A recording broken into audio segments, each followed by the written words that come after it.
The St. Kitts and Nevis Independence 42 Committee presents Conversations, Reflections, and the Way Forward. This interactive discussion series provides an in-depth view of the trials and achievements of the past, as well as the accomplishments, threats, and tremendous opportunities of today and in the coming years that will transform the Twin Island Federation into a model sustainable island state, serving as a beacon for all. On this edition, we discuss what role should our global family play in building St. Kitts and Nevis.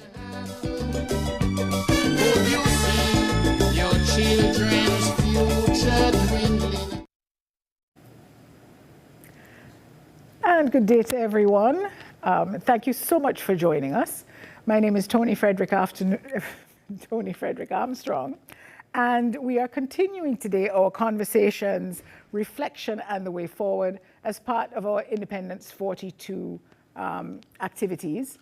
And we're going to be, and we started last week, and we're going to be right up until independence, having conversations around our independence theme. Today, we're going to be talking about what role should our global family play in building St. Kitts and Nevis.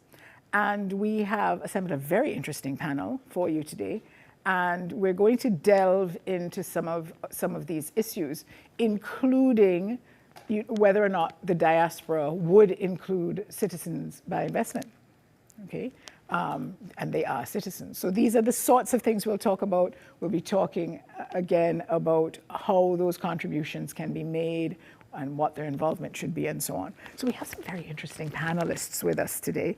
And I'm going to introduce from my immediate right, and we'll go down to Ms. Huggins at the end. So sitting next to me is Ms. Davinia Tomlinson, who is the Chief Marketing Officer with our Citizenship by Investment unit. Next to Ms. Tomlinson, we have Ms. Desiree Huggins, who is the Assistant Secretary, Regional Integration and Diaspora Unit in the Prime Minister's Office. Now, both Ms. Tomlinson is a citizen by descent, as is Ms. Williams, right?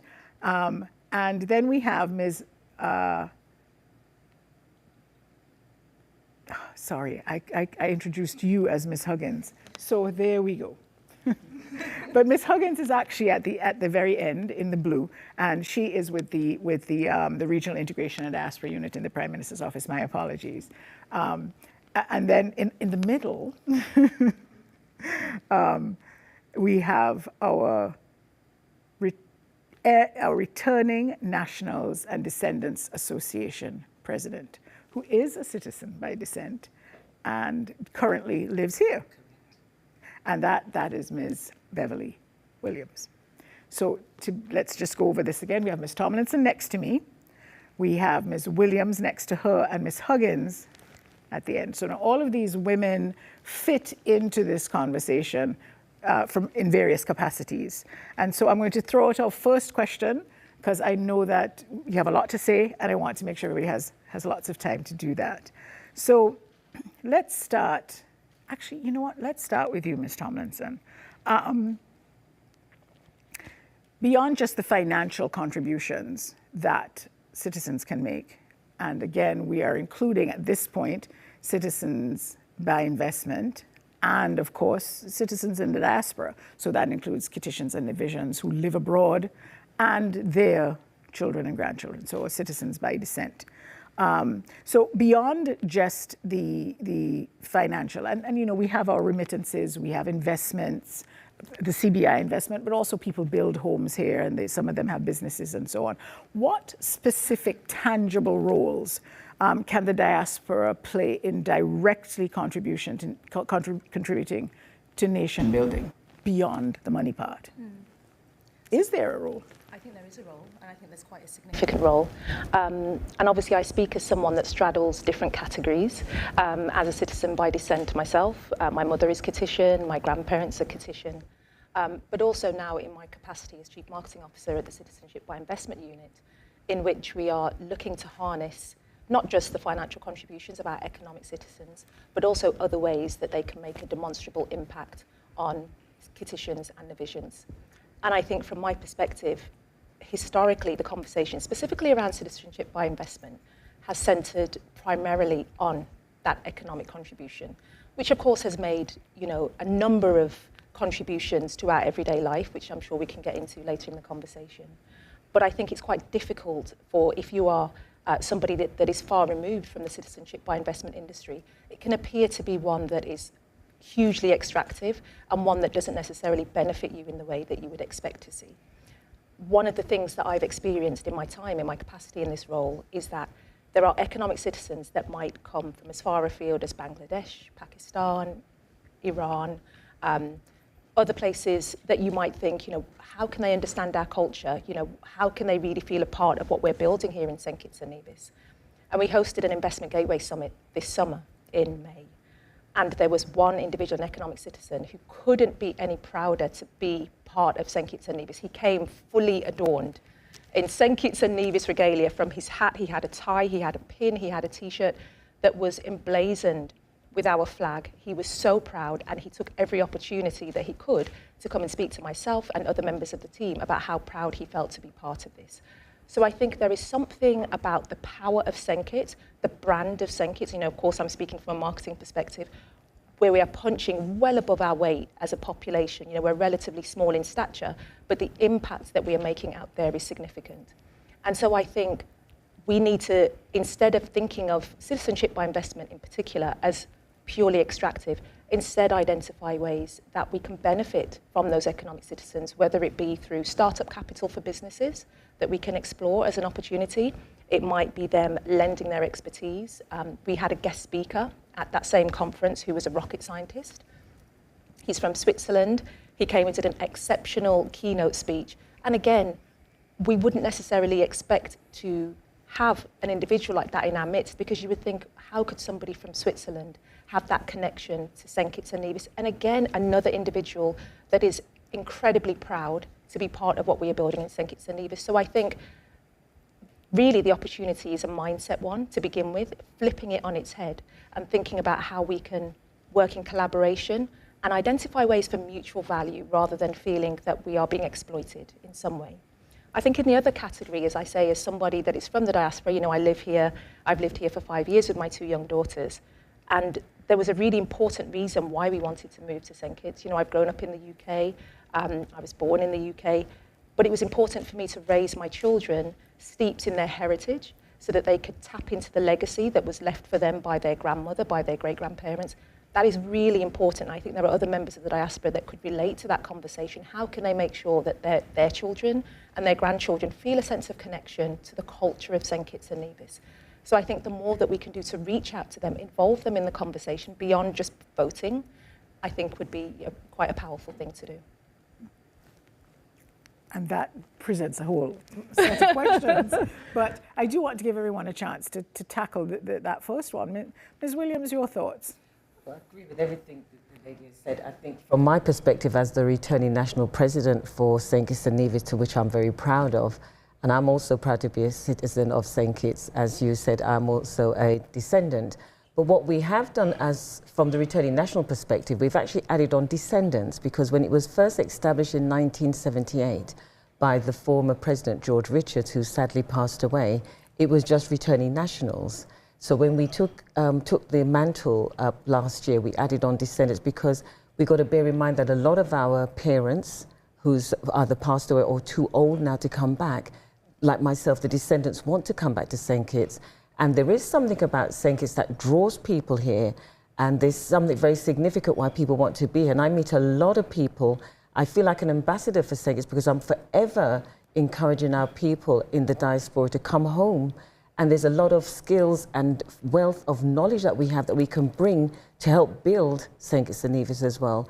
And, you know, sometimes people may see us as like come to try and take over, but they've got to see the positive things that we can bring into St. Kitts to help it be better, than, you know, to build it, to take it forward and build the better St. Kitts and Nevis for our people. So I'm forever encouraging our people to come back home to St. Kitts because it's in our DNA.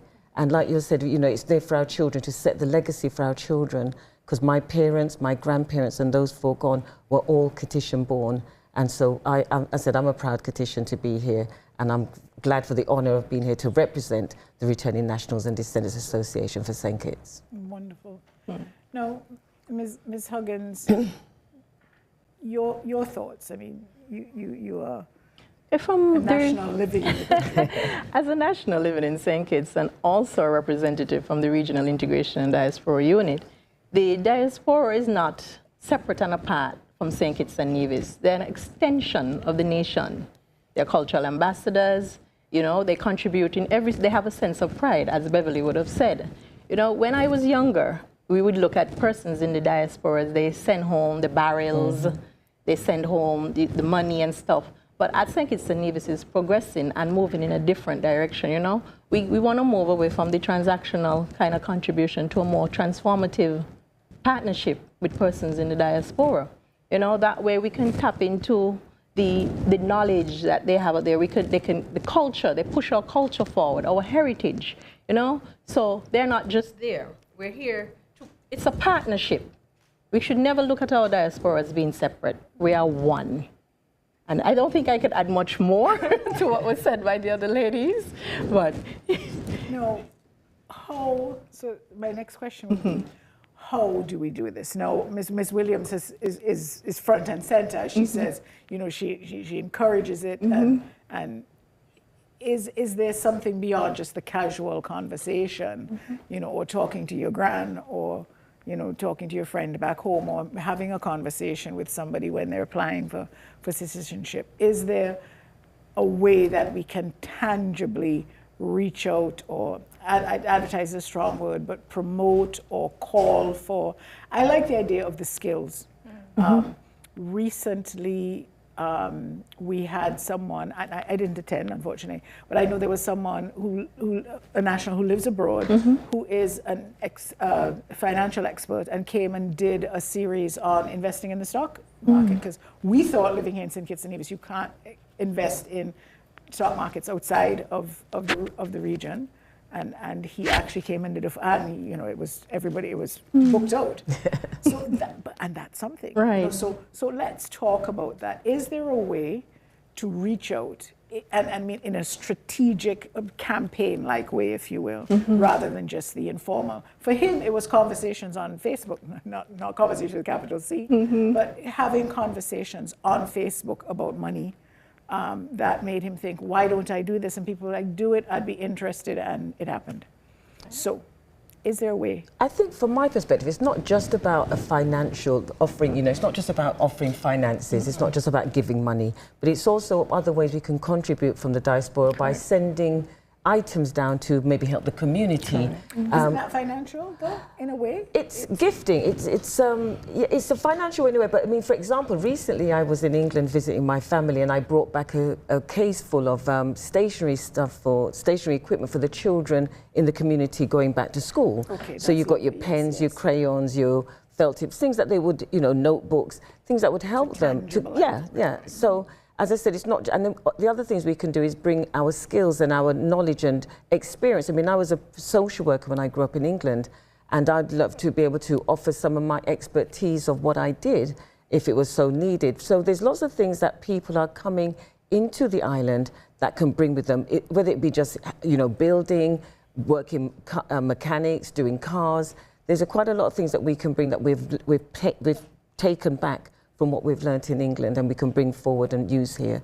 I mean, this is my home now, this is where I live, and this is why I've always seen St. Kitts as my home.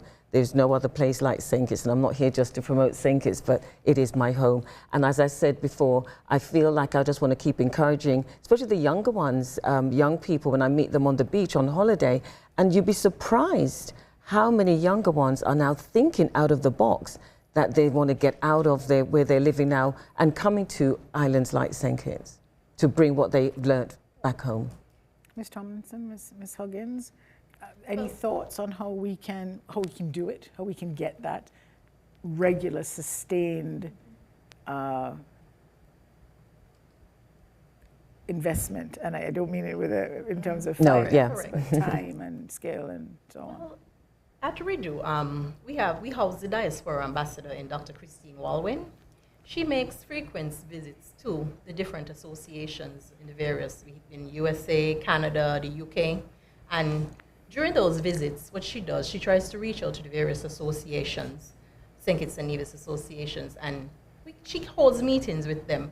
And that way people try to identify ways in which they can contribute to things in St. Kitts and Nevis. Like we had at one point in sports, we had some netballs that were sent by one of the associations for the schools. So we do that in various aspects of that. And additionally, I would like to talk about the Prime Minister's lecture series that we normally have here. That is a wonderful, wonderful aspect of it. I would highlight Ambassador Tadia Claxton.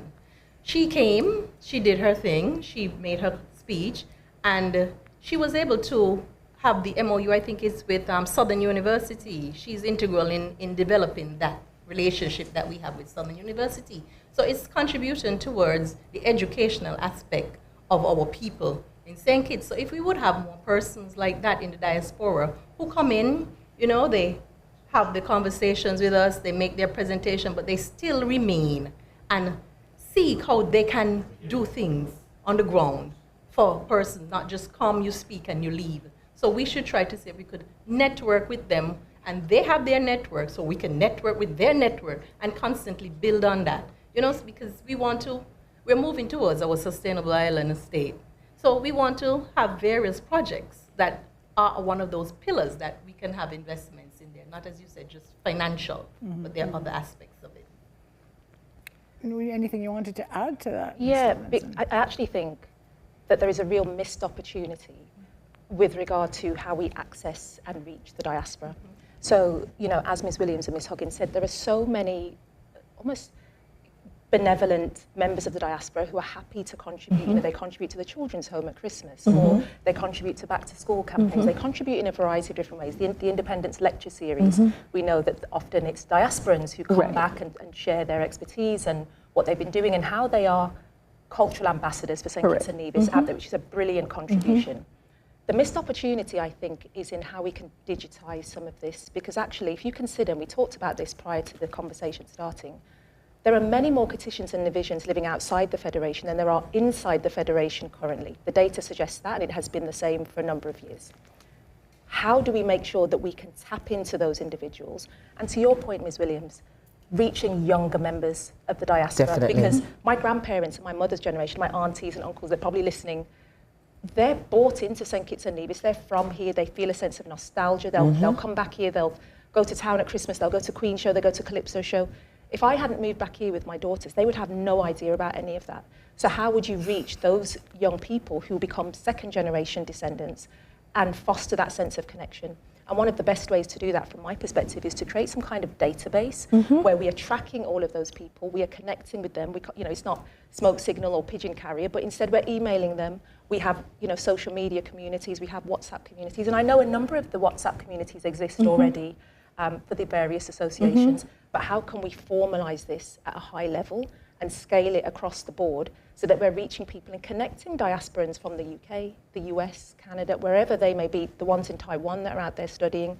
We have a database. We are clear on what each of these individuals are doing. We can segment them by, not specifically by age, but we can segment them by age group so they can find peers that are similar, they might be like-minded. We can foster some of those conversations. Young people are online all the time. In fact, older people are online all the time, to be frank. So we just want to make sure that we can reach those individuals, track them wherever they are, and they can tap into a community and see what's happening in real time. It could be in the form of an app, a database, a website, but I think that's one of the best ways for us to make sure that we can start that thread and follow that thread of continuity as people move around the world. I think that's a fantastic idea, I really do. Now, is there a role for the citizen? And you did mention that there are some citizens, by investment, who are eager and excited about being Kittitian and Nevisian. But there's some, and we have to be honest too, that's not really what it's about.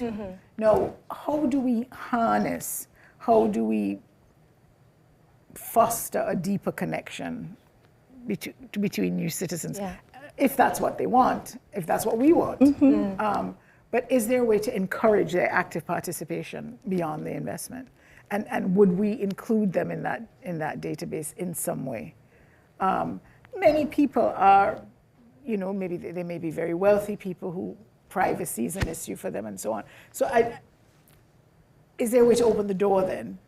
Not say, oh, with investment you're going to be put in this chat group, but how do we leverage, if you will, or adapt the program to foster a connection? Because right now they don't have a residency requirement. Is that correct?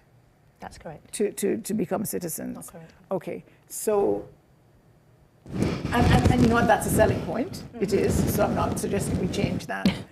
So I'm going to put that question to you. Yeah. If there's a way. I think almost in a similar way to the realism that you identified, in that not every economic citizen will invest in St. Kitts and Nevis and want to feel part of the fabric of society and our culture and what we're doing, and we do have to be honest about that.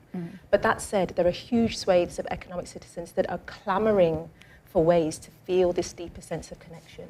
In fact, and again, I come back to this event because we uncovered this incredible young man that actually lives between St. Kitts and Nevis. And he's such an unlikely character that you would expect to be applying for citizenship by investment. If we imagine, the average profile of somebody that would be applying through CBI, you would expect them perhaps to come from the Middle East, as I say, certain nations in which nations in which they don't have the same sense of mobility. They might have the wealth, but their passport does not afford them the same privileges as you might have if you're from the US or Canada or the UK. We identified a young man that lives here, that is from the UK, British born, and we talk, we speak quite candidly now, particularly in today's discourse about white privilege, about male privilege. He's a young white male who of his own volition decided to apply to become an economic citizen. He has acquired a St. Kitts passport. He lives here. He runs his business here. And it really unlocked something in my imagination because, again, despite, I'm relatively new to the industry, having worked for CIU for 1 year. But it unlocked something in my imagination because it made me realize that actually it really isn't just about global mobility, and we have to open the conversation around CBI beyond that. So again, how do we make sure that it is a mutually beneficial exchange of value so that when they come here and set up businesses, there are opportunities for us to learn from them about how they set up businesses in their country, and not just how we can be employed by their businesses, but how we can learn how to set up our businesses as well and scale our businesses, train our staff, and ultimately start to build this legacy and intergenerational wealth that all Kittitians and Nevisians deserve. So that really is what, with my team, from a marketing perspective, when we talk about CBI to the external market, that's how we're positioning it. This is your opportunity to contribute. And of course, you are contributing financially, but there is intellectual capital that you can also contribute. So yes, there might have to be some kind of quasi database for economic citizens that's distinct from Descendants, because of course, the messaging and the objective for those different communities will differ. But I still think it's an important way for us to foster that sense of relationship, which will include them coming, staying here, bringing their families, and having their families feel that they have a connection to this beautiful federation that we call home as well. And of course, we don't need all of our economic citizens involved. Just a few. 5 or 6 really good ones. Absolutely. Right. They can make it. And same with the diaspora as well. We do have to take a quick pause for a cause. We're going to take a quick break. And we're coming back with conversations. Today we're talking about the role of the diaspora in nation building.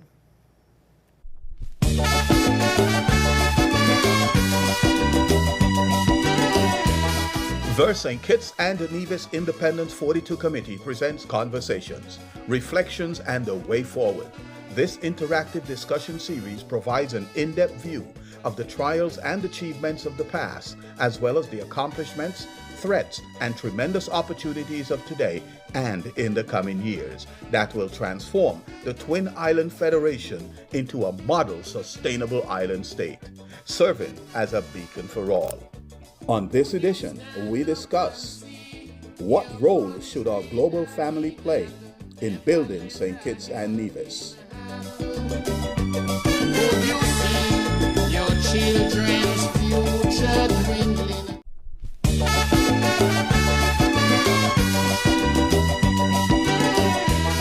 The St. Kitts and Nevis Independence 42 Committee presents Conversations, Reflections, and a Way Forward.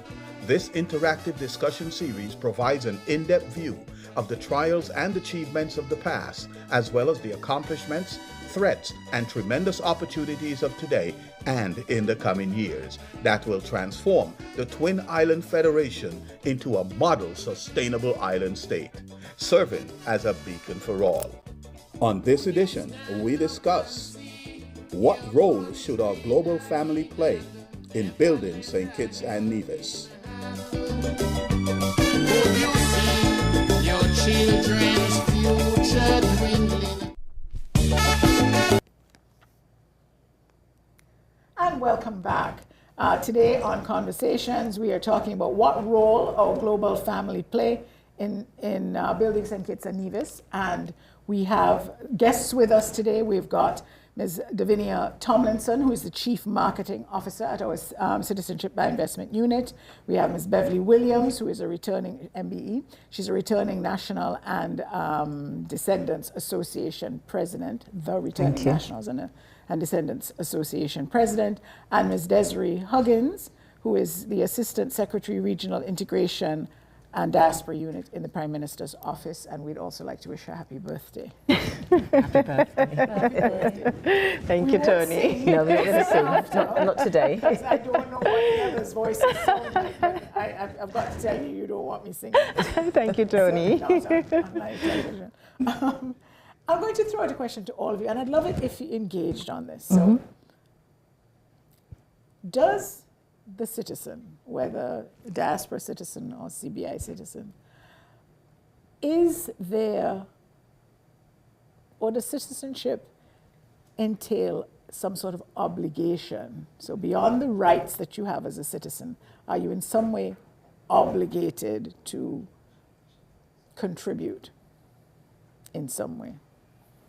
I would say it's not an obligation as such. I think it's more like a choice. And you're going to want to contribute because I'm not going to come. I haven't come to St. Kitts to sit down. I mean, people say even though I'm retired, I do a lot of things. As I said, I'm the president for the Returning Nationals, and I'm very pleased to be doing that. Part of our role is to encourage and help and support people coming in to St. Kitts because the process is not easy. It can be very stressful and it can be very frustrating. So I see our association as the stopgap for people wanting to relocate to St. Kitts and Nevis. So what we do is things like if somebody's having issues with their citizenship, and I'm sure it's no secret, but that can take 6 months to a year to apply for citizenship.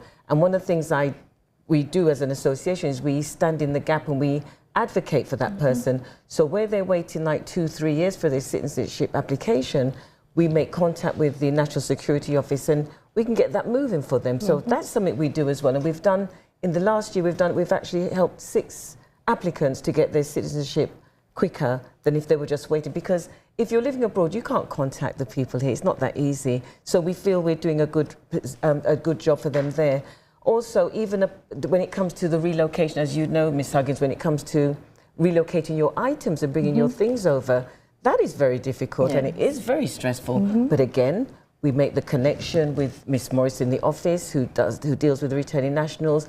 We advise them where to go, we signpost them where to go, and we make phone calls on their behalf. So we do a lot to help people coming in. So they can contact you Absolutely, absolutely. How do they do that? We've now set up a Facebook page and they've got my contact number. I can give that contact number before we close. We've got a Facebook page, we've got emails. And we send out, we try to also try and find members because again, there's a lot of people on St. Kitts and Nevis Island who we may not be able to reach out to. So this again is a good opportunity to reach out to them, to let them know we are here. And if you are having any problems or coming in or any issues at all, to contact us direct. And perhaps we can ask the Independence 42 Anniversary Committee, and there is a Facebook page for them. Yep. And of course, you can also do this through the SKNIS, but perhaps they can also list in the Absolutely. Where this video is posted.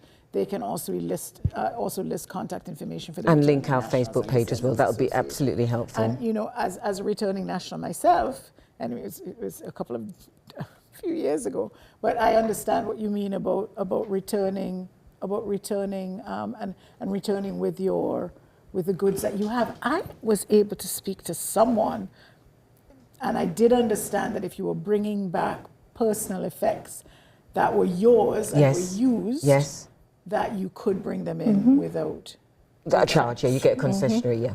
And I must tell you, ladies, a story. But I bought a television, a smaller TV to bring back with me because my TV was quite large. So it wasn't very old. And apparently the used item has to be at least a year or something. Whatever it was, I didn't know. So it was a few, and it looked quite new. And the officer said, "I'm very sorry, ma'am, but you know it's new. It's not old enough. It doesn't qualify. I do have to charge you." And I just sat there looking at the TV, and I said, I think I would just rather leave it and purchase and just buy one. I said, I might want to smash the screen or something so no one has it. And he chuckled. He said, "It's okay, Miss Frederick." And he actually let me go through, which was a good thing, because a week later, I'd never lived in St. Kitts since I was a baby. At a family gathering, in he walked, and he was my cousin. He didn't know, I didn't know. He was just we kind. were second generation, but our fathers were first cousins, so we had a chuckle over that, and we were grateful that we had a chuckle at customs about it, and that it hadn't sort of turned ugly. But I say all of that to say that yes, it is quite a challenge. It is. And there's lots of, I did have my citizenship already. Obviously, I was born here, but I imagine for citizens of descent. Yeah. So. Can I just chip into something that Ms. Williams said? Because I think, notwithstanding your point, and it is difficult, and I've had many a sleepless night and many a sad, tearful face experiencing that transition and trying to ship things in. But I did have a pleasant experience with customs in the end, but it isn't easy. No. But notwithstanding that, I think we need to be more radical than that even, because I actually don't think it's a choice.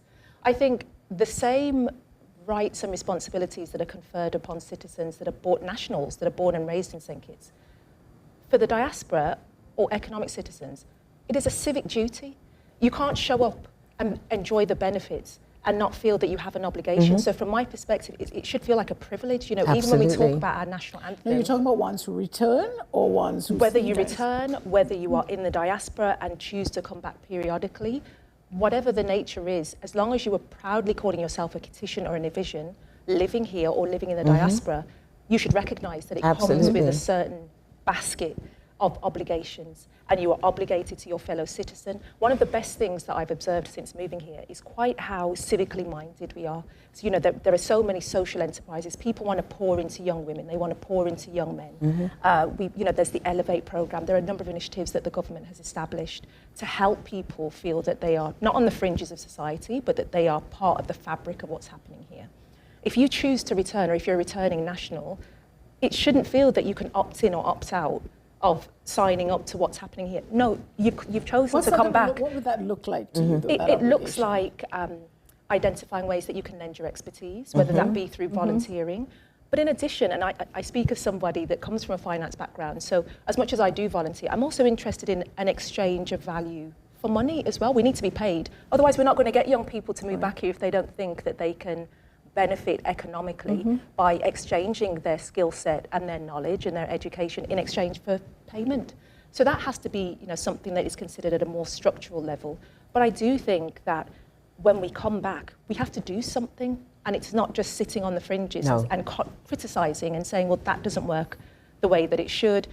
And I know that myself, I'm guilty of this. And, I saw something recently on social media that referred to those of us that have returned as neo-colonizers that really made me think, oh gosh, am I in that category? Because you didn't get angry. I didn't. I had to do some self-reflection. Am I somebody that is in St. Kitts criticising things and saying it works much better in the UK? Because a Kittitian or Nevisian would be well within their rights to say to me, we'll go back to the UK then. 100%. So we have to view it. It's not a choice. It is we are here and we are obligated to contribute. We lend our skills, we lend our expertise, we mentor, we work, we reside in communities, we lobby, we vote. We do all of the things that come with being a civic or fulfilling our civic duty. Yes, and Ms. Huggins, you got very excited. Yes, I don't know what Beverly and Davinia would have said. From the reader perspective, I think persons in the diaspora, they see this as an obligation, because the amount of associations that we have in these various countries, There are several of them across the US, Canada, the UK, and they always seek a way to promote St. Kitts and Nevis. But just being members in these associations. Sure, that there's an obligation. Right. And an interest. Correct. So the fact that they are there, we can say that they can see the obligation and not just a choice. You know, they're cultural ambassadors, they share our heritage, they're always seeking some way to promote St. Kitts and Nevis. You go to the different countries, you see the carnivals, they have our flags, they promote all of that. So it is an obligation. I see they understand that it's an obligation to push St. Kitts and Nevis forward in any which way they can. And just tapping on from that, even when you mentioned about the carnival, they've just gone through the Notting Hill Carnival on Monday. And you see our flags there, you see people wearing our T-shirts. Yes. Leeds Carnival, they call Leeds Little St. Kitts because everybody up there. But Leeds Carnival was started by a Kittitian. There you go. From France. Yeah, back in the there's a lot of Kittitians up there. Yeah. So they do promote their culture by their music. But I can guarantee say that in England they definitely promote St. Kitts and Nevis. That is why in every culture, everything we do. Correct. Everything they do. That is why I said before, we're not separate. We cannot see the diaspora separate from St. Kitts and Nevis. They're just an extension of us, whether you're a citizen or just a person living in the diaspora. Now, how can we facilitate investments of time and knowledge and you know, cultural exchange and so on? And I keep coming back to this because I do recognize that it's happening, and I do recognize that the interest is there. I loved the database idea. There was a time when we had, there used to be, every 2 years, I think, there used to be a conference of sorts. We still have it. Is there something that we can do, something specific, and even if it's once a year or once every other year, how do we get those people to come and give lectures or do training, or, you know, with your social work? Should you be up at the college? Should you be, you know, at the homes for the aged working with some of the workers, whatever that, or at the schools? Well, when I first arrived, I actually spent a little time at the children's home, because that was my passion with children, working with children. So and for me, that was myself giving back to St. Kitts and Nevis by doing that. And I enjoyed that time there. But like I said, because, you know, as I said, even though I'm retired, I still want to be doing things. I don't want to be here just to sit and lime on the beach. Are there barriers to doing that? You tell me, because you have returned and you both have said, you know, you do volunteer work and so on. Be honest. Do you find barriers? Were there barriers? When you wanted to volunteer, did you get the who does she think she is thing? I didn't, but I think Ms. Williams chuckling. I'm trying to stay positive. I'm trying to stay positive. We can, but we also have to be realistic. Yes, and how do we we should break be down realistic. those barriers? I definitely had that from a professional perspective, you know, having conversations, pitching my services, and maybe people thinking, well, why should she be in that position as a newcomer? From a volunteering perspective, I have found, and I always lead with positivity because I'm focusing on the people that want me in the room, not the people that don't want me in the room. And I think that's an important mindset hack, really, because we can get sucked into other people's negativity, and then in the end, you shrink to the sideline and feel like, you know, there's no way for me to contribute. So actually, I think it's about identifying where can I be of service, and I think just building on what you said, Ms. Williams, and I suppose what you had said in asking the question, we need to be clear on what the ask is. When we're reaching out to the diaspora, what do we want them to contribute? Where are the gaps? Because actually, again, when we're thinking about if it's going to be truly a mutual exchange of value, the diaspora come and they get this warm, fuzzy feeling for contributing and giving back, as you say, but we also get what we need in terms of that skill development so that our young people can learn about what's the latest in AI, what's the latest in solar, renewable energy. And if they choose to, go overseas, study, but we encourage them to come back and bring what they've learned back. So it really is important that we're clear on where are the gaps in our skill sets and our knowledge. It can't just be the market becomes flooded with maybe other people like me who come from a finance and investing background. Maybe we say, actually, Dav's enough. We don't need any more in that category. We need people that come from a renewable energy background. There is a brilliant business owner who I think has been doing some work in collaboration with Elevate around solar and renewable engineering. Again, a brilliant contribution to young people that are looking to develop those skills. So if we are clear that our Sustainable Island State Agenda, those 7 pillars, we can identify members of the diaspora that fall into one of those categories and can contribute tangibly there. That's a really great way to start to make it strategic. We don't want the free-for-all. It doesn't mean that we want to discourage people from contributing, of course, but equally, I imagine if you were ever in the children's home at Christmas, people, I'm sure they're inundated with barrels of things. Absolutely. And that's wonderful. The children deserve to be spoiled. Of course. But at the same time, if we have 10 dresses, but there are boys that have no clothes, then that doesn't make sense. And I'm using, a very simple example, but the point is we need to be very clear on what we're asking people to contribute, because the diaspora and other citizens, including economic citizens, really are willing to contribute, but they need to be told what that contribution should look like. Okay, well, you spoke of the Diaspora Conference. Well, we still have it. We have it every 3 years. We held it last year at the St. Kitts Marriott, and it was very, very successful. Beverly was there. And Davinia was also there. And coming out of the conference, we were able to liaise with and make connection with a number of persons. Presently in Rideau, we are formulating a few programs that would have manifested from that. Persons who would have presented, because the topics that were discussed were all based on the Sustainable Island State Agenda, the 7 pillars.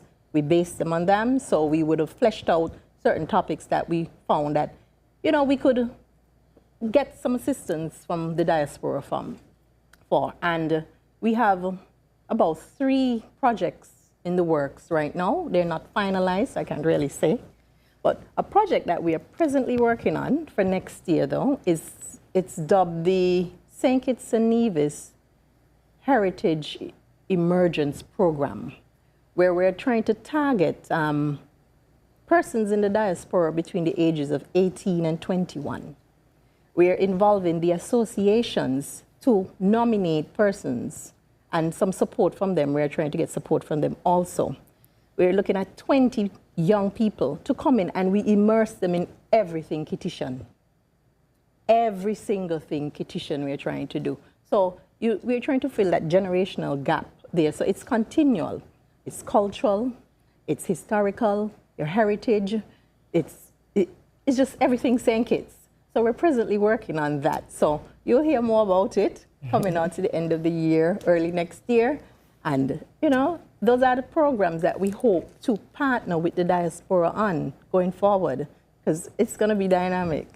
No, I did actually have a question that I intended to ask about the role of the youth in that diaspora, but you guys have all made it clear that is a critical part of it. Absolutely. Even in terms of changing or adding Descendants to the name of your association. Absolutely, that was pivotal. Up front, that they're the ones who are going to carry this forward. Absolutely. Correct, because the aim is to have them come and see, how can I contribute to St. Kitts and Nevis? Having spent a week or 2 here, you now go back to your home, and then your mindset is now St. Kitts and Nevis. You go into college, you might look at an area that you would have seen in the Sustainable Island State Agenda, who you think St. Kitts and Nevis can benefit from this. So you now have that mindset, I can contribute. So that is what we're trying to do from that age going forward. And recently, and this was even more in terms of promotional, but recently we had Cole Palmer, who yes, of course, correct, is the footballer, international star, but a football player who visited St. Kitts and Nevis, and it was like he was our own celebrity. There were people lining up to meet him, but more importantly, he posted about it. He posted about it on his social media pages for all of his hundreds of thousands of fans.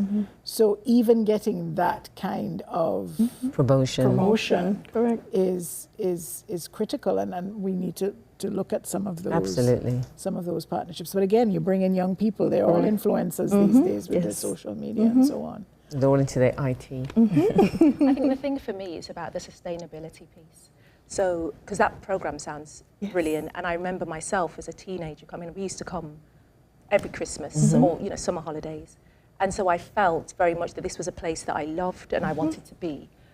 But there's quite a difference between coming on holiday at Christmas and loving the place, and then when you move. And so I think there is something in that cultural immersion about how can we make it real for them so that they understand when they come? It's not necessarily easy, but nothing that's good is going to come easily to you. And then once they leave, again, it comes back to the, how we can harness digital infrastructure to follow them and make sure that they still feel that sense of connection. Because the Diaspora Conference really is outstanding. Yes. It was very well attended last year. Yes. And so how do you continue that momentum? How do you keep the energy and the vibrations high when people leave and, as you say, return to their home countries? And we also do that through the Diaspora Digest. We do a publication every quarter that we disseminate throughout the diaspora and to the various ministries that captures work that persons are doing in the diaspora. We highlight someone every quarter. We highlight an association. We let you know what's going on in St. Kitts and Nevis. We let you know what's going on in Birmingham. All over. So we capture that every quarter and we disseminate it throughout the diaspora. So everybody's engaged in what's happening in St. Kitts and Nevis and with its diaspora. So where I see a bit of a gap is that the residents, nationals who live here and have always lived here, and those in the diaspora, I don't know that we, going to work and coming home, know about all of those exciting things that are happening. And we still have sometimes a little bit of an us and them, even though you're born here, well, you've been away, you have an accent. And I think it's natural. I'm not knocking it in any way. And I've been on both sides. I was the one returning and getting the, well, where are you from? Yeah. And now I'm on this side going, who's this person? So I get it. I do get it. So how do we bridge that? How do we know? So we've talked about their involvement and how they, and we know they're out there and we don't need everyone. And, we don't want the free for all. But they're there and, the youth are there and the next generation is there and we've got the CBI citizens and so on. How do we bring them together? How do we get everyone? And is it even possible? Is it needed?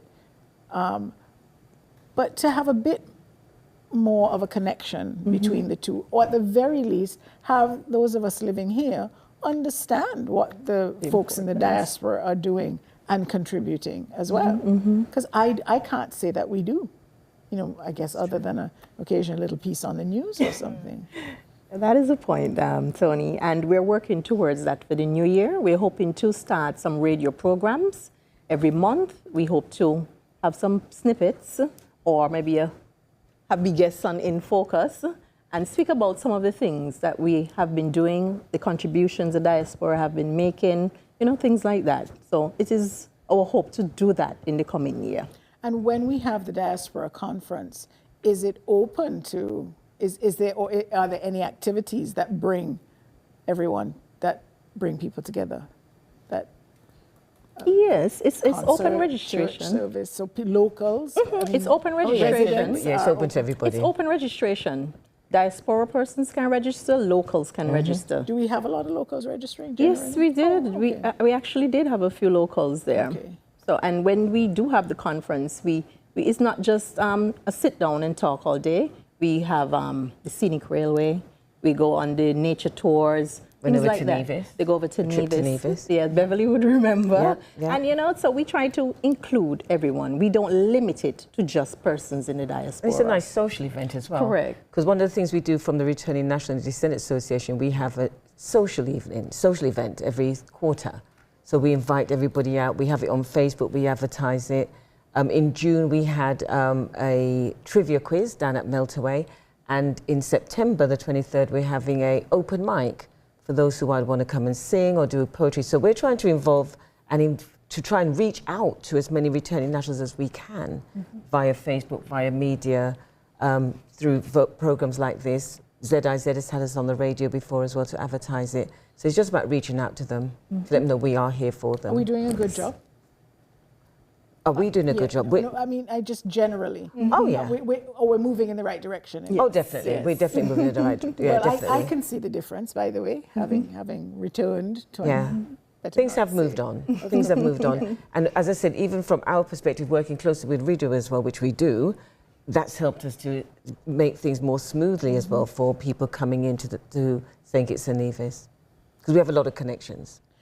I think just to add to that, because I think economic citizens are almost in a separate category from that because there isn't necessarily as natural a link. It's one that we need to foster. Correct. And I think since, you know, the newly created CIU under the leadership of His Excellency Mr. Calvin St. Just, under, you know, my team's jurisdiction is really to think about how can we create that connection, not just with economic citizens, but also with the general population of St. Kitts and Nevis. How can they understand better what the activities of the Citizenship by Investment Unit? So there is a whole, if not education, but re-education, and I mean that in as least patronising a way as possible, but ultimately, if you don't have knowledge about something, that it is imperative that whoever presides over that institution shares that knowledge with people who are impacted by it.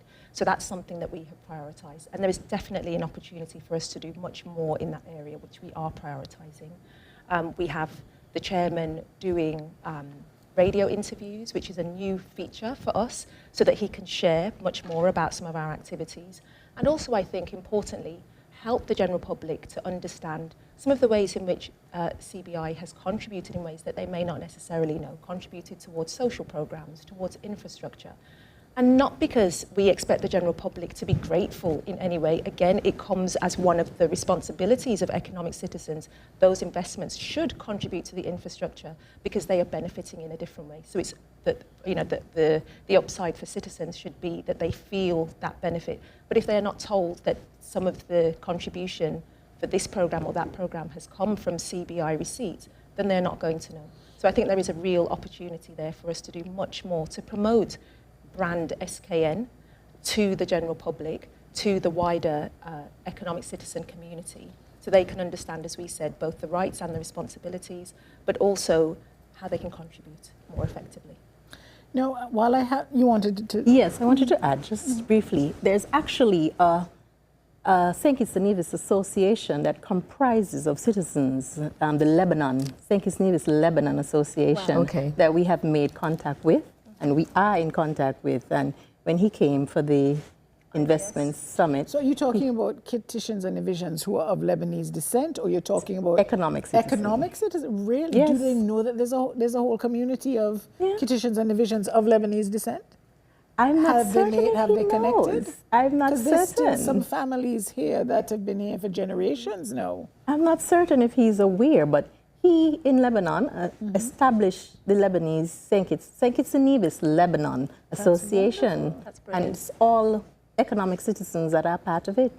Well, I would like to throw that one out there because the Lebanese, just recently on Facebook, there is a Facebook for Kittitians and Nevisians of Lebanese descent. Okay. They have dug up documents that listed, because you know, back in the colonial times in the 19th century, they used to have to list and register the names of the Lebanese immigrants who came. This is in the 1800s, and they had these lists of names, and then people who were the descendants of these people were commenting and so on. So there is a community of sorts within here in St. Kitts and Nevis, and you know, in the diaspora. But yeah, so there are businesses that carry Arab surnames you know are. In the old days, I think we called them Syrians because at the time they were occupied, and it was Greater Syria, but it is present-day Lebanon. They've always called themselves Lebanese, but that's an interesting. And wonderful that they would do that as well. Now, while I've been trying to steer the conversation away from just the fiscal, you talk about, there was a discussion once about investment, the CBI, not just saying for X dollars you can become a citizen, but actually have programs that citizens by investment can invest directly in to gain their citizenship. So for instance, say we wanted to build a new hospital, they could contribute or decide, I'm going to contribute those funds specifically to this hospital program or this school program or this road resurfacing or the early childhood development. And they have the option to say that's where they want to direct their investment, whether partially or in full. Is that, I know that that's a managerial decision. It is. But on just talking to you as a financial expert, I mean, can that work? not only can it work, but it already exists. So we do have a category of investment through CBI that's referred to as public benefit option. And there are 5 different projects that economic citizens, prospective economic citizens, can invest into, one of which is the rehabilitation of Barstia High School. And so exactly to your point, the purpose of that category of investment is that prospective economic citizens can identify a project with which they might identify. So if you're somebody that is thinking about, actually, I would love to contribute towards the next generation of petitions and divisions from an education standpoint, then you might select the school project, for example. But there are 4 others that you might also invest into, which mean that you're contributing in a really tangible, and demonstrable way, directly That's to fantastic. the sustainability of society. One of the other public benefit options is housing. So investing into affordable housing, again, for petitions. Currently it's petitions, I'm sure it will be divisions in time, but for petitions. So again, an opportunity for you to see where your contribution has gone. And again, make you feel like I'm not just investing or pouring money into something and I can't see the result, but actually there is a benefit to me and I want there to be a benefit to the nation for whom I'm acquiring the citizenship. We do need to take a break. Did either of you all want to comment on what she said? Oh, she's the expert in that area. Or say what you think about it. I personally think it's brilliant. I fantastic. didn't even know, but I think it's a brilliant idea. And So I'm glad I've think heard that. there's still, from the public residents' point of view, there's still a little caution about the CBI program. But I think if the public understood that this was an option, I think it would completely changes the perspective. I think that's something. And that's our responsibility. To let Yes. them know. Because I wasn't aware of that. We are going to take a break. When we come back, I'm going to throw out the question that I know everybody's in the diaspora. Contribution. We're going to talk about how much influence those members of the diaspora, including CBI citizens, should have in how things are run, if you will, in St. Kitts and Nevis. Voting. We'll be back after this.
The St. Kitts and Nevis Independence 42 Committee presents Conversations, Reflections and a Way Forward.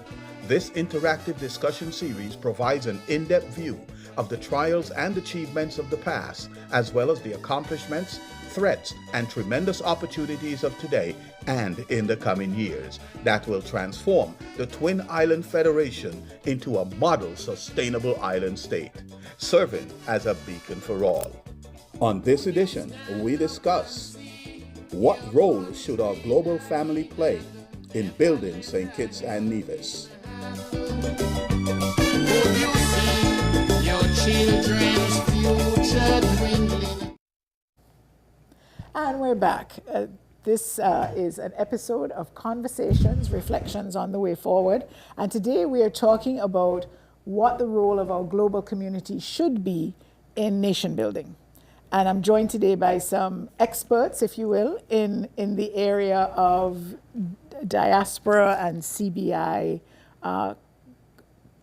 connection. We have Davinia Tomlinson, who is the Chief Marketing Officer with our Citizenship by Investment Unit, And I actually like today that we've been including CBI citizens in the conversation, because often when you hear diaspora, we just assume that we mean people who were born here or descendants of those who were. We have Ms. Beverly Williams, who is the president of the Returning Nationals and Descendants Association, and Ms. Desiree Huggins, who is celebrating her birthday today, who is the Assistant Secretary and Regional Integration at the Regional Integration and Diaspora Unit within the Office of the Prime Minister. So, my question, and I'm going to word it this way, but what is the appropriate level of influence, if you will, that the diaspora should have on policy, local, domestic policy, decision making, and so on? No, I'm really alluding to their ability to vote. I don't know if there's a way, I don't know, if you see a way for them to have that influence outside of voting, maybe you can speak to that. I suppose some could say, well, you know, people contribute money to political parties, so there's an influence in that regard. So we can include that as well. But let's start with, should they be able to? Should nationals, born and raised here but moved abroad at some point, and I'm not, just for the purpose of this conversation, I'm not talking about nationals and residents who are studying abroad. No. Or who are working abroad on a contract. So in other words, they live here, but they've taken a 2-year contract in Spain or something. Let's not include those in the conversation. I'm talking about nationals who have moved abroad, have lived abroad for a period of time, they work there, they pay their taxes there, they have a home there, their children are born there, and so on. And home is where you come for a little holiday. Okay, so let's make that clear. That's who we're talking about. And CBI members who are who meet the requirements to vote, and some would if you reside here and those sorts of things. So, should they have a say? I think, this is just my opinion, I think it's 6 of one and half a dozen of the other. I'm going to put it out that way. I think they've got a right to vote because they are nationals. Who, as so we're talking not residents. Yeah, not really, and they're nationals because they were born here but gone to live wherever they've gone to live. And I think they've still got an investment in the country because they may want to, eventually they may want to come back, or their children may want to come back and live. So I think they've got some kind of input in what goes on in the country.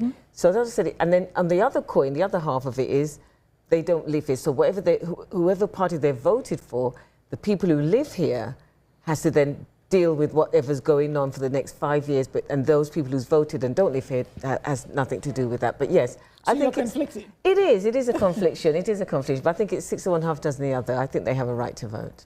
Okay. That question goes back to my opening statement.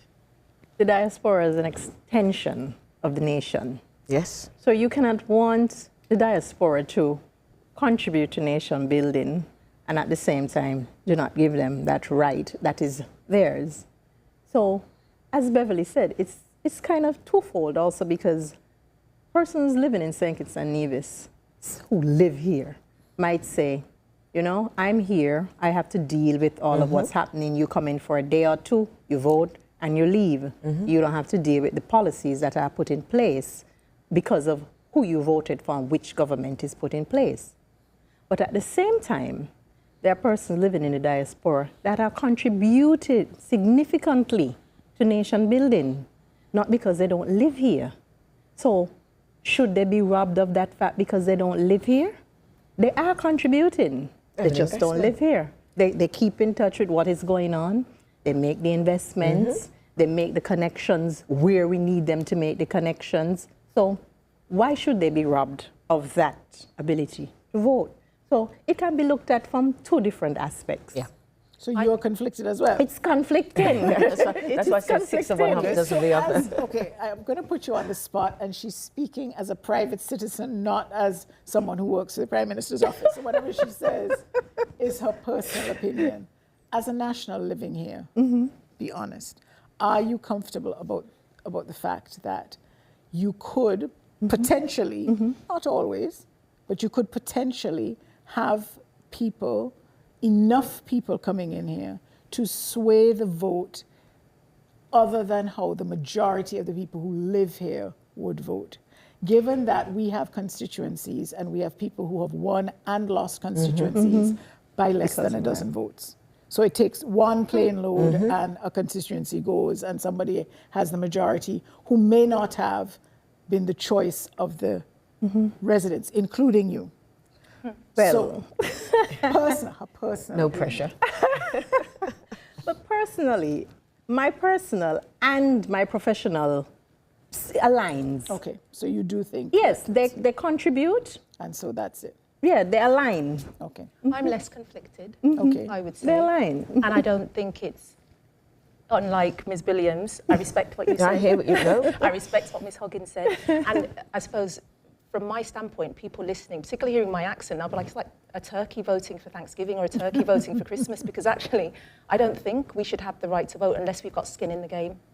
And by skin in the game, and I think it kind of touches on something that you alluded to, which is you have to have some kind of tangible investment. It could be that your children live there and therefore you are voting for policies that will benefit them from an education perspective, retirement benefit perspective, social security perspective, what have you.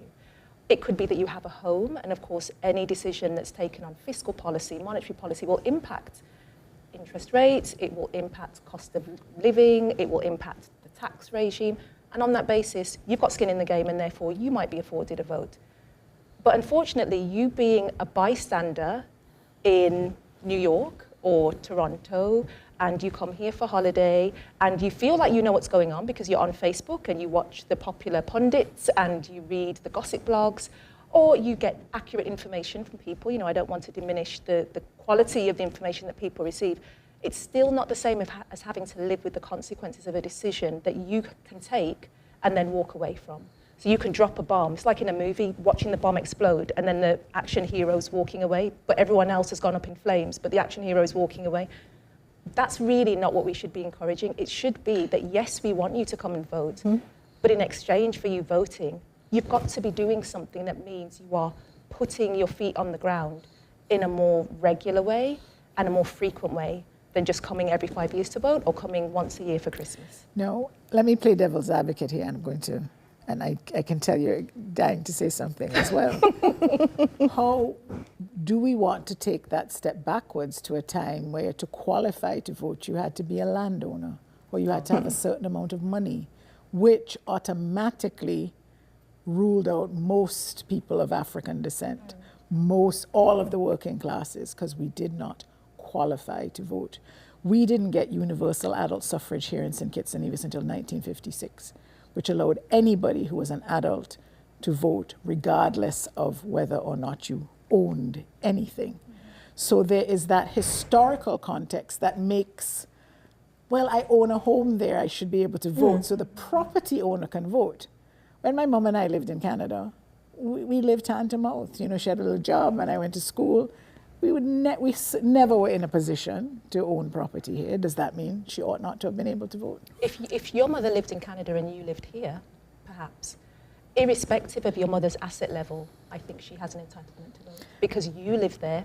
But is it not complicated complicated then? Like, you know, so you have to register to vote, and we have a voters list that just lives for eternity. You know, it's never been scrapped and redone. It's been tweaked. So again, what happens there? What if I own a house there now and I'm on the list, and then down the road I sell the house and I don't own a house, but I'm on the list? I'm just saying that there are. It's not straightforward. It isn't. No. It's not straightforward. So either they do or they don't. Yes. But while I understand that you're saying there should be certain qualifications or criteria, that means, and you know, in the old days they used to draw up the voters list every election. Well, I think our population is too large for that now. Even though, you know, Jamaica redid its voters list in about 6 months, they were able to re-register everyone. So, you know, in St. Kitts and Nevis, but then again, you have the people in the diaspora and so on. But so for you, it's like, yes, you're a citizen, you're registered, you vote. Okay. Yeah. Ms. Williams? All I was going to add on to say from what you were saying is I still think I'm in favor of people being allowed to come and vote. Only reason being, First of all, I don't know many people who come for once every 5 years to vote. I don't know of people who do that. I'm sure it does, but I don't know anybody personally. 110%. I know for By the plane loads. I totally agree with that, but I know for myself and many others, I mean, personally speaking, I speak for myself, I used to come here 3 times a year, every year, without fail, until I permanently settled here. So yes, I came to vote, and I felt it was my right to come and vote because I know this is my home. It's always been in my heart. St. Kitts and Nevis is always my home. There's no ifs or I get very emotional about talking about St. Kitts and Nevis, but there's no ifs and buts about it. So I felt it was my right to. And I think people who do come and visit, and not the ones, I can't speak for the ones who come once every 5 years. I don't know of any. But those who have been coming and are contributing to the Federation of St. Kitts and Nevis should have that right to vote. We cannot pick and choose when we want to make the diaspora count. As I said, they're an extension of St. Kitts and Nevis. Absolutely. So we cannot pick to say, well, But okay, if a policy is against you, I think, but you've already answered this, but if the policy is actually detrimental to you, the members of the diaspora that it would also be detrimental to, they live overseas now. they have family here. They might have interests here. I think a lot. Some may not. And if they don't, but you have to live with it. The thing is, having a residency requirement to vote in a specific election isn't that hard to do. In Jamaica, I think it has to be a year. I think Antigua is 3 months. So that's a possibility. So that you are a citizen, nobody's taking away your citizenship, and just because you may not be on this year's, be eligible to vote in this election, doesn't mean that you're not going to send your mother a barrel, or you're not going to help because you can. But would that be an option, that there is some sort of residency requirement? Or again, it complicates the issue for you because you may have people who are not in a position to travel, but they're contributing regularly. I'm not fighting you though. And I'm in favour of qualifying criteria. Some sort of qualifying criteria. I don't know what it looks like, but okay.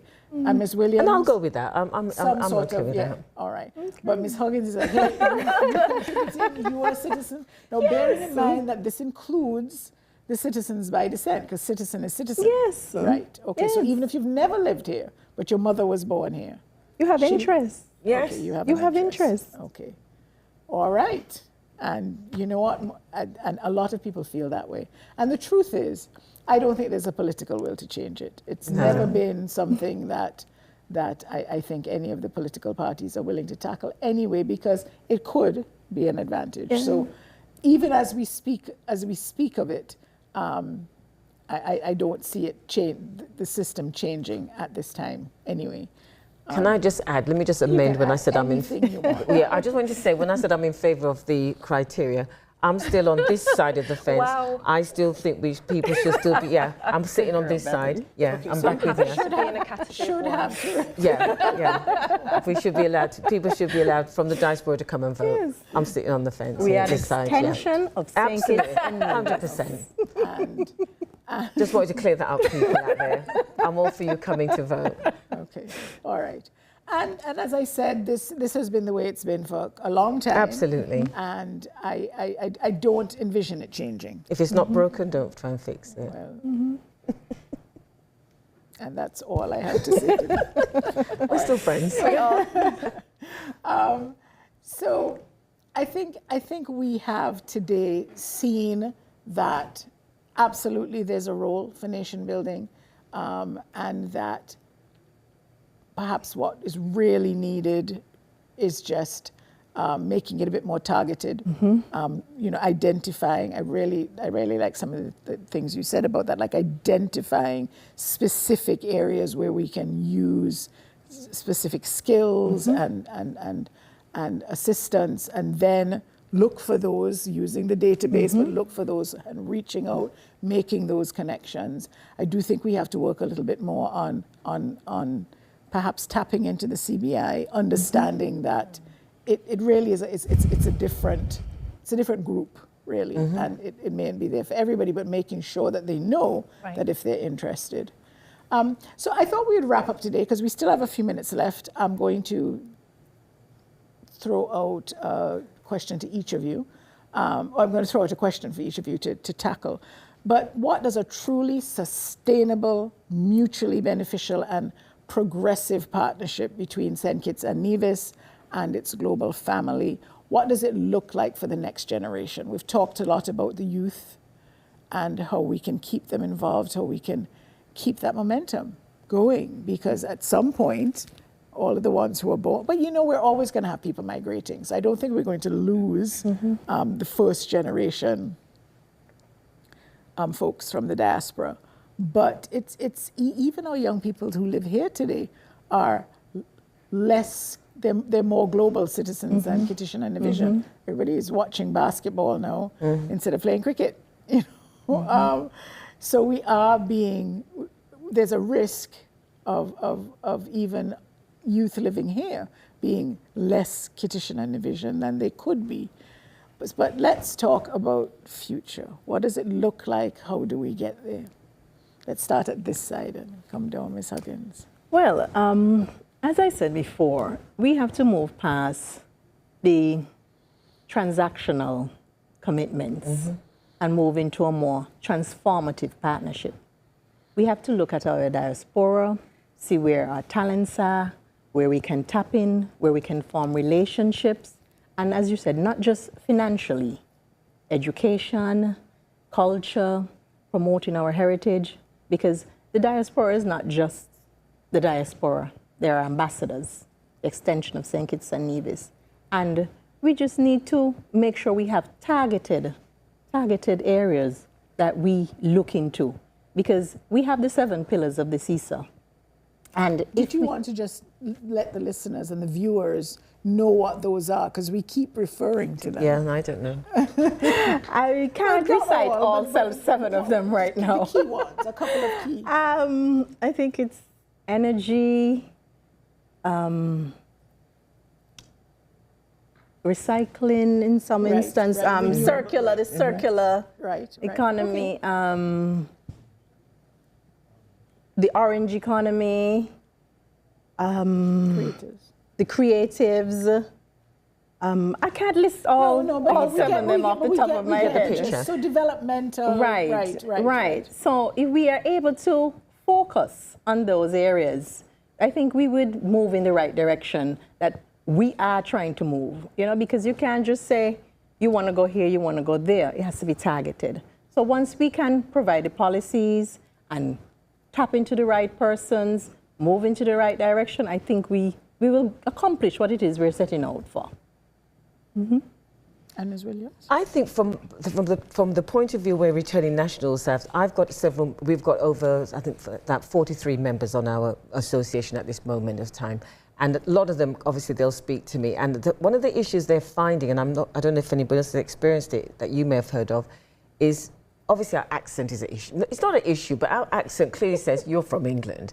And I think they feel some of them feel quite discriminated against because of their accent. And so therefore, there's 2 of them I can call out, which I won't call names, who's got so much skills and knowledge in various areas that they can bring into the Federation of St. Kitts and Nevis.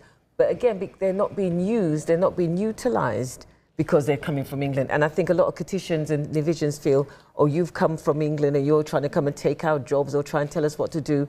And that, to me, if their mentality of how they think towards people coming in can change, we can also bring our wealth of knowledge and skills to the Federation of St. Kitts and Nevis and help it to build for the future. But, and we're going to come to Ms. Tomlinson in a moment, because I'm sure she has a similar experience. And it's not specifically a British accent as a non-national accent. Yeah, that's the one. Sorry, yeah. What can we do about that us and them thing? Is there a thing? Is there anything we can do? Is it just human nature? Do you have to prove yourself? I think it's more human nature than, there is a lot of us and them, and I get it all the time. I'm forever having to say it. My parents are from St. Kitts. Both my parents are from St. Kitts. I see myself as a Kittitian. I live here, but I'm always having to justify my existence here.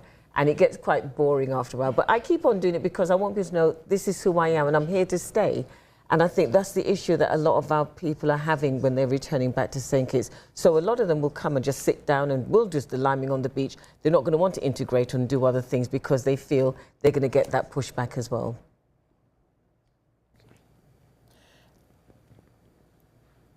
And if you can also address that in addressing the question, the bigger picture question of where you see, I think a future. Yeah, I mean, my response is perhaps my least polarizing response of any of my responses so far. But I think there is something about meeting people where they are.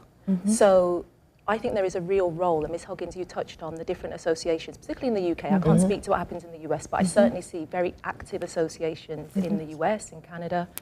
And I think there is a real role to be played by those associations in bringing together people to understand about issues. Often there are visiting diplomats from here or politicians who will go and talk to Citizenship and divisions from the diaspora in these different cities across the country, across the world, actually.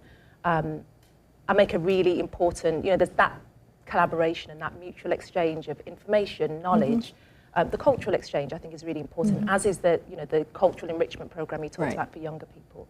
But when I say we need to meet people where they are, that's one category. And speaking from a marketing perspective, when we're thinking about it from a segmentation standpoint, you've got one category, which tends to be the older generation. Those people that are attending meetings and associations will skew older. How do you reach people that are in the 18 to 21 category? So your cultural enrichment program is a brilliant way to achieve that. How do you reach people that are in the midst of their careers, they're professionals, and they're, making huge contributions to where they currently live, and how do we unlock them and harness them? So I think there is something about finding those individuals, as I said at the start, and refining our message, refining our proposition to meet them, to make it interesting. How can we make it compelling for them?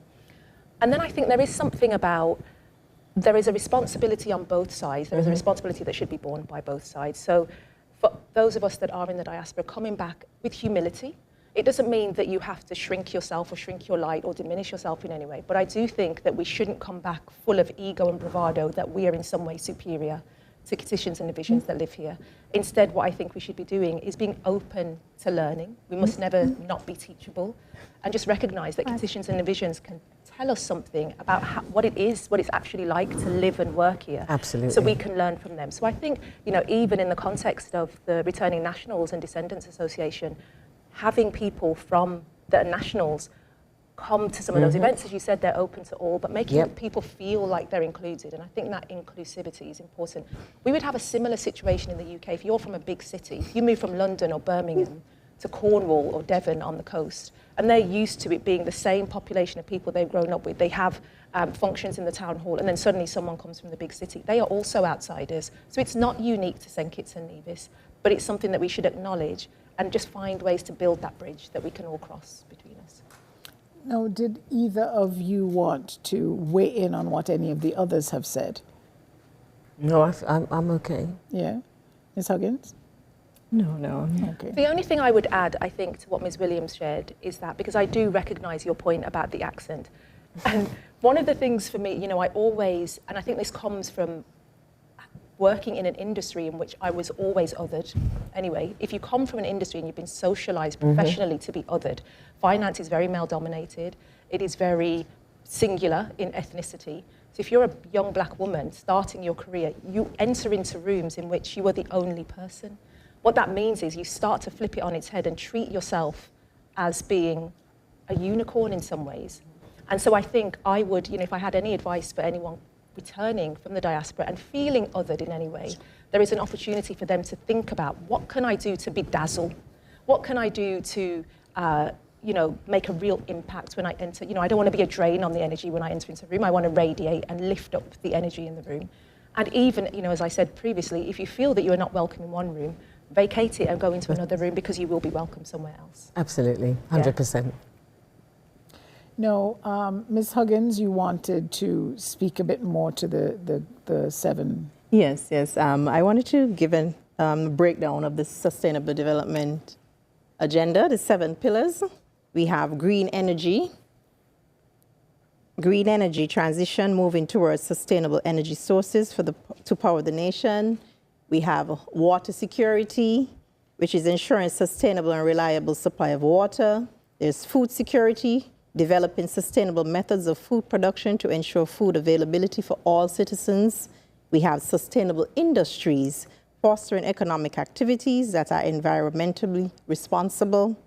sustainable settlements, creating and managing human settlements in a way that minimizes environmental impact, the circular economy, promoting a system where resources are reused and recycled to reduce waste, and health and social protection, which is ensuring the well-being of the population through robust health and social support system. That's just a breakdown of the 7 pillars of the Sustainable Island State Agenda. Okay. And again, there's so much expertise Correct. in the diaspora and including the CBI as well, that hopefully we can tap into. All right. Let's talk about a little bit more about the younger generation. Or you spoke about the program with the youth. Do you have a lot of younger nationals who are younger descendants? Do you have descendants who are a part of the organization? Definitely, yes. We have a lot more younger ones coming in, and we've got a lot more younger ones very interested in coming in at this moment. At this week alone, I've spoken to, I think, about 6 people from Birmingham in England. Really? Who's looking to come back, who's looking to come home to St. Kitts, to make St. Kitts their home. And that's just, and we're only on Thursday, and that's this week alone. And I'm helping some of them with their application form for their citizenships and their descendants from either their grandparent or their parents. I'm intrigued by that, by the way. What's going on out there? Why I think we're a lot looking so good to them? Well, as I said, I'm an ambassador for St. Kitts, so I tell them they've got to come, they've got to come home.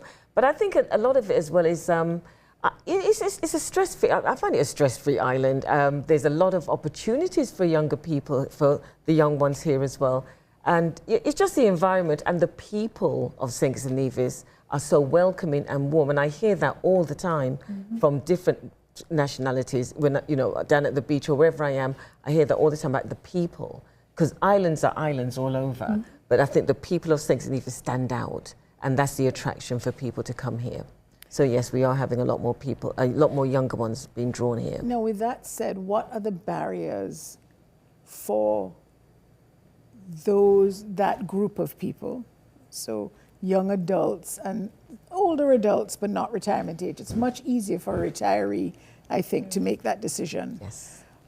So what are some of the barriers? I mean, working remotely, perhaps, or even lack of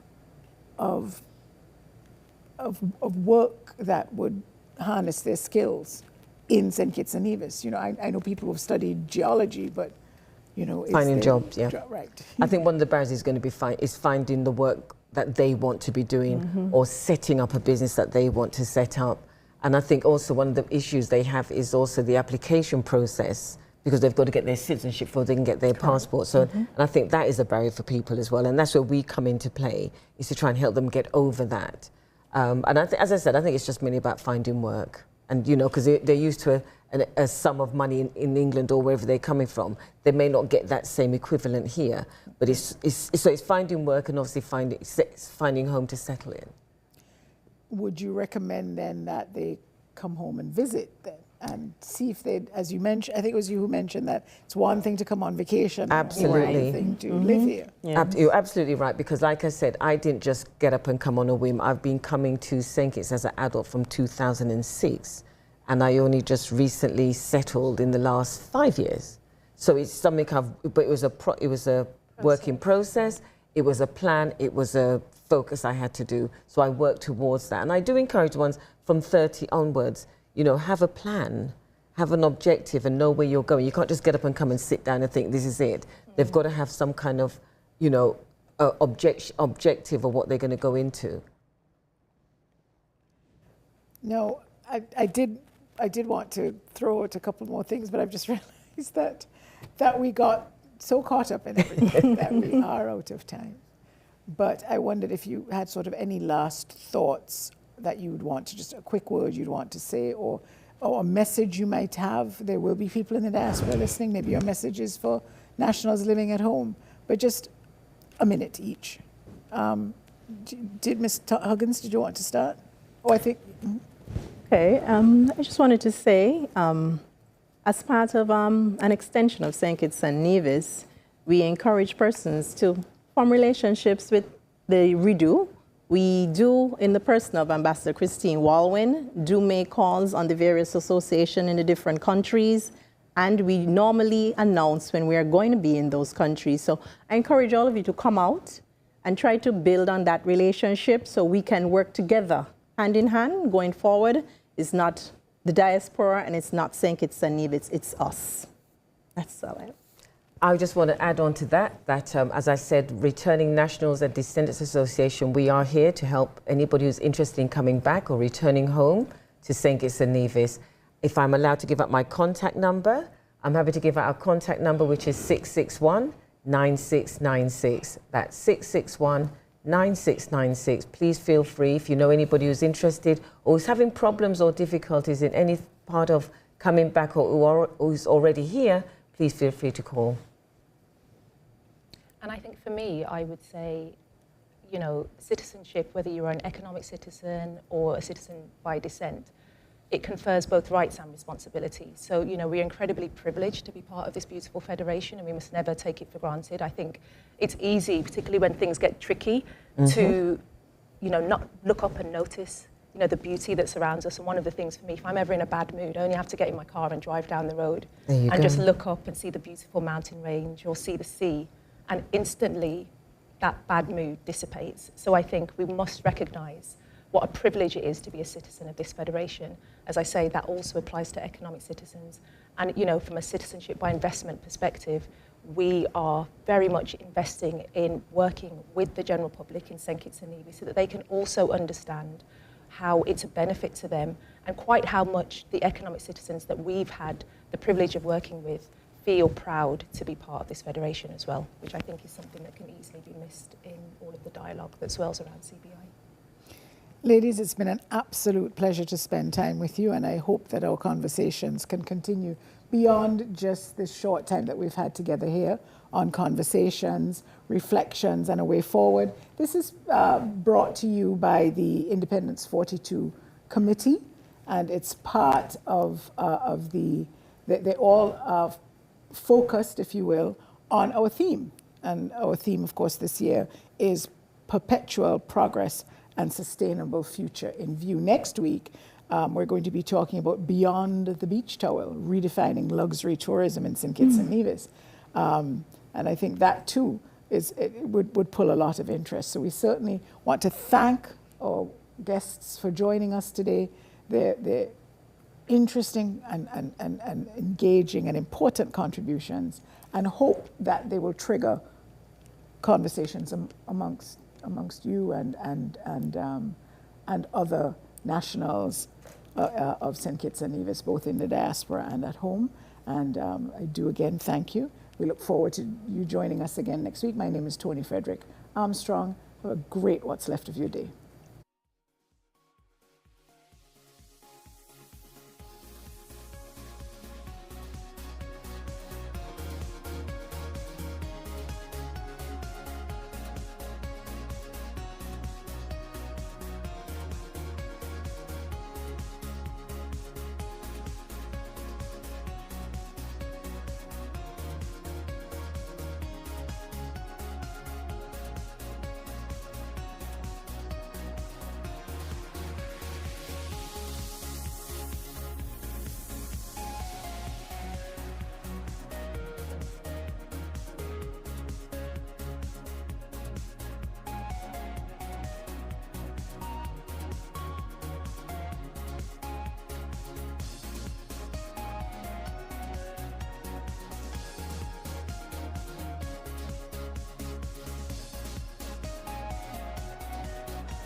The St. Kitts and Nevis Independence 42 Committee presents Conversations, Reflections, and a Way Forward. This interactive discussion series provides an in-depth view of the trials and achievements of the past, as well as the accomplishments, threats, and tremendous opportunities of today and in the coming years that will transform the Twin Island Federation into a model sustainable island state. serving as a beacon for all. On this edition, we discuss what role should our global family play in building St. Kitts and Nevis. Your children's future